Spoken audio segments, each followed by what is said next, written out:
My fiance's best friend sent me proof of her cheating at her bachelorette party. First of all, sorry for mistake, I'm writing in a state between exhaustion and being completely drunk. So yeah, pretty common story, met her 5 years ago at uni, fell deeply in love and thought she was the love of my life. 5 years of relationship, she decided to ducking crush El Mao. I want to break my skull right now. We were not a perfect couple, but damn, we were close. Her family liked me, and while I don't really have one, I felt so welcomed in theirs. We had projects. The first one was me buying this big now garbage of a house near the sea, building a family on our own, on my own. I proposed to her earlier this year, and I couldn't think of a better night than this one. Why she had to throw everything away like that. Yesterday morning, I woke up with big headache from my little party with the boys, and what a surprise when I saw that my fiance's best friend sent me not 1 but 5 videos. How naive I was thinking, oh cool, they had fun, must be some fun or embarrassing moments, lol. To summarize the 5 videos. Her kissing at least 3 others guys, making out really passionately with one. I mean really passionately, licking champagne on his body, and finally her being lifted up into a room and a lot of noises from behind the door. My friends are still with me, as dumbfounded as I am. I guess she slept most of yesterday because I had the first text last night and a crap ton of them plus calls since this morning. I only asked her yesterday to tell me the truth, and she played like nothing happened. I just can't. I swear to God, it's crushing my mind. She just begging on text for me to pick up, saying it's not what I think. How cliché, right? Even her best friend is trying and told me we need to talk. I picked up just once, told her I know for the guy, and bam, blank silence. Then sobbing and crying, telling me to meet to talk and explain because it's not what it looked like before I hung up and turned off my phone. Even asking me who was the witch that sent me the vids. Guys, I really thought I could have my own family. It was hard growing in foster. I guess I only have my bros and my job left. Update. The wake-up was hard, but I want to first thank all the kind messages and advices I got. For the people who insulted my fiancé, please don't do that, even though I understand how you feel. For now, I just need to get back home, so I texted her that she had until this afternoon to pack some stuff and leave to her parents' place, and of course, not with the car I bought for her. She called me and begged for a chance to explain. So there was crying guilt trip that I'm not believing her over someone I don't really know, telling me nothing happened in the room and that the kissing was all she did. At this point, I was at my break point, but I held tears and asked to tell me all the truth or ID just disappear from her life. So more crying until she confessed that all she did was BJ, on her and on him. Detailed, but nothing more happened because she stopped. She swore that's all she did, but how can I be sure? I never saw her that panicked over something. She even proposed something like a free pass for me to cheat on her on anyone I'd like, WTF. I can't even describe how sick and disgusted I felt while hearing all this. I hung up because, well, is there more to say? Through all the messages and calls from her friends and family, it was mostly messages telling me to pick up and talk with fiancé. Like a lot advised, I told a friend of mine to download the vids on his stuff, phone and computer, because I can't stand to have this on mine. I also picked up when her BF called me and basically she explained that another girl invited her brother who is a stripper and his friends. That's why I already saw his face somewhere. She then took a solid 20 minutes telling me she betrayed fiancé because how much she didn't deserve me, how I was too good, handsome, attractive, and wealthy for her. I asked her if fiancé ever did something like that before, but she told me no. I asked her if drugs could have been used, and she told me no too, because she was still going after the cheating. She then offered to come to my place in order to support me, but I kindly declined. I need to be alone right now. Wedding has been canceled, but I didn't told the reason to the parents yet, and I turned off my phone all week. I took a break from work, and my days RN mostly consist of going to bars and get so drunk I pass out. At least we had a good laugh with the boys, even if I can hardly remember the last parts.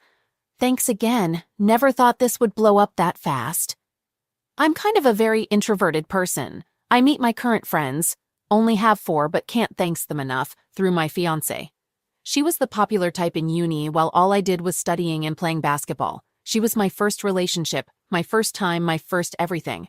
Throwing up 5 years just like that. She keeps on texting me to meet and talk about this like adult, sending me what she ate like nothing happened, and then trying to talk about our dreams together. That's so ducked up, but fortunately, there is a nice old and expensive bottle of whiskey waiting for me. Edit.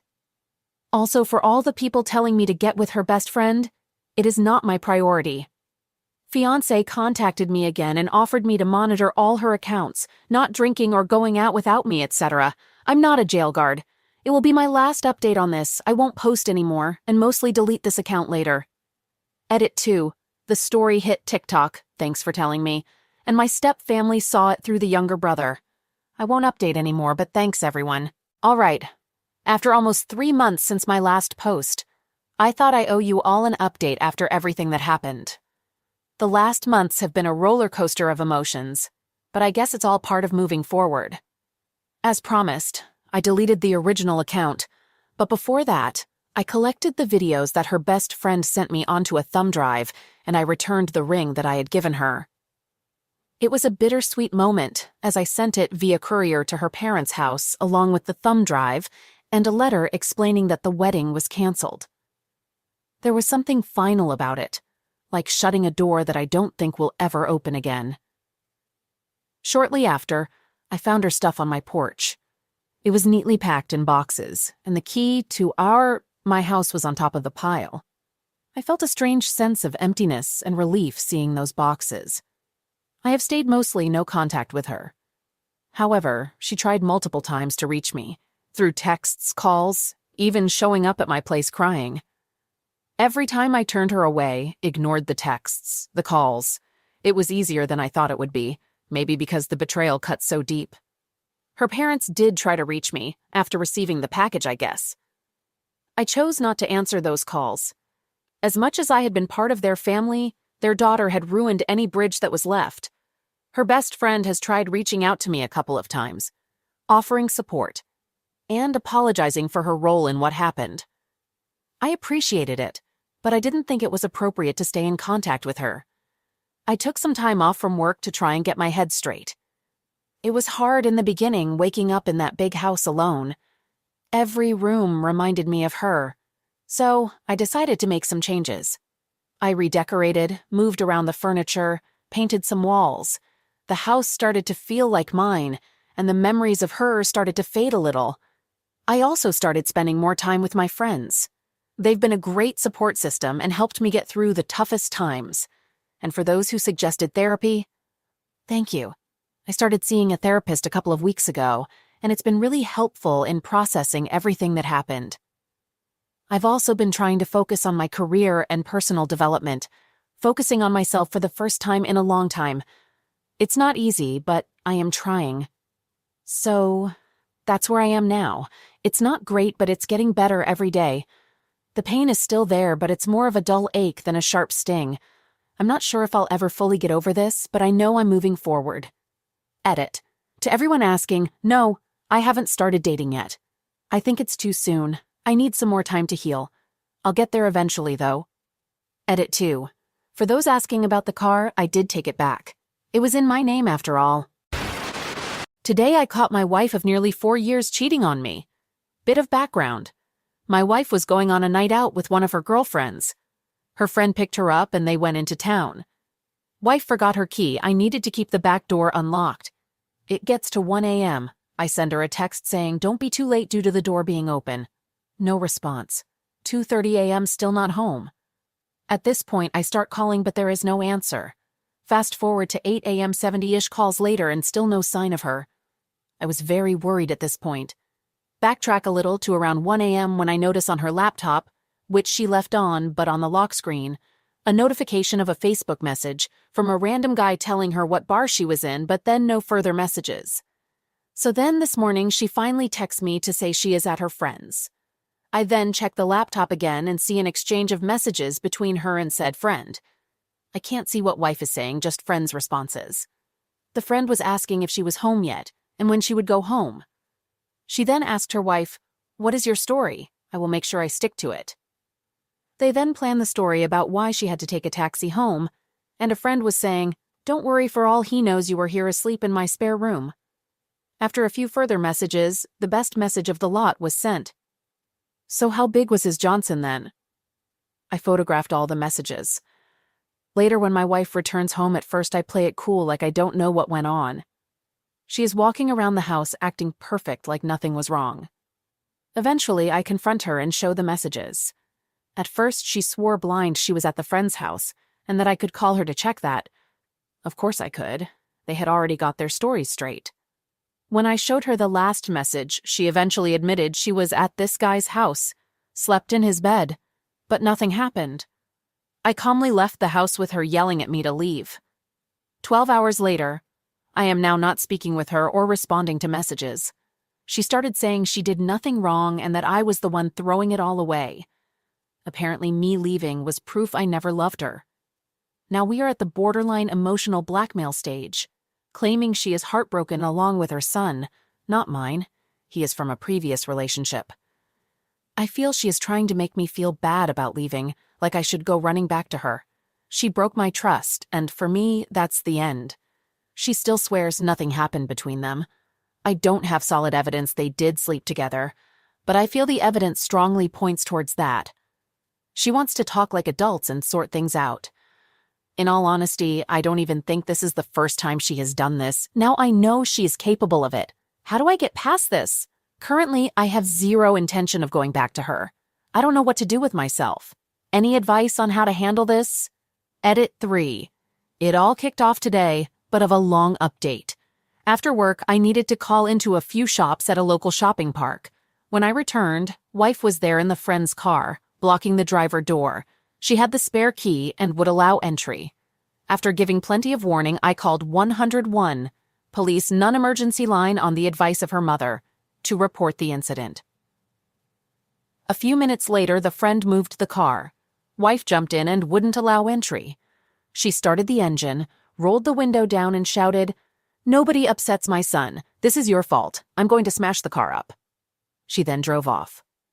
I dialed 999 to report the car still an finance in my name, registered in my name, etc.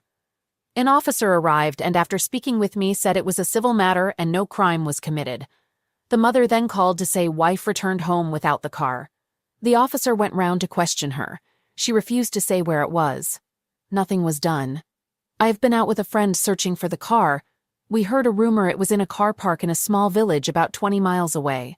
We drove there to find it wasn't. However, we spoke to a policeman, different force, who out an ANPR check. The car was spotted 20 minutes after being taken, just outside of the town we live in. He also stated the other police force should have treated this as theft, and she should have been arrested. We didn't find the car, but tomorrow I will speak with the police again to push further on the matter. I may also post on UK legal advice about this. Update. There isn't much more to report. I'm still away from the house, and we still have not spoken. Although I hear she still insists nothing happened. I still don't believe her. I spoke to her son last night. He was distraught. I spoke to him today, and he is doing better. I also text his dad to let him know. He sent a nice response back thanking me for being in the kid's life and for everything I have done for him. Tomorrow, I start the solicitor hunt. Update. I had so many supportive messages from you guys, so I'm sorry I didn't respond to all of them. I had some requests to post an update, and I felt the time is right now. After all this happened, I was struggling. Depression started and steadily got worse and worse. My ex recognized my weakness and tried to lure me back to her. This nearly worked, and I stupidly ended up sleeping with her a while back. That was a huge mistake, which I regretted almost immediately. I was weak, and knowing that made the depression spiral even more. I went to the doctors who diagnosed me with low mood depression. I am now on antidepressants to help keep my mind stable, which has helped massively. I managed to get my head straight and have started divorce proceedings. I have no doubt my ex will try and make this difficult. She is already seeking spousal maintenance from me. Not sure if that's a thing in the US, but here in the UK it is. She has been trying to get me to agree to make payments without a court order. I am refusing this based on the advice of my lawyer, and I am insisting this is worked out with a court order to give myself some protection. On the whole, life is good now. I'm still living with parents, but looking for my own place to move into. For the first time in a very long time, I am feeling happy again. Life seems like it is moving in the right direction, and everything is falling into place. Another positive note is I have now met someone else, and it feels exactly how a relationship should be. She is kind, caring, loving, and supportive. She has a good career, and we share the same goals in life. It was unexpected. It just sort of happened. But it feels so right. Thank you to all the kind messages I got on the first post. They honestly helped me through one of the darkest periods of my life. I know it's not all over yet, and there will be more stress to come. But I can deal with it, especially with the amazing woman I now have by my side. Thank you all.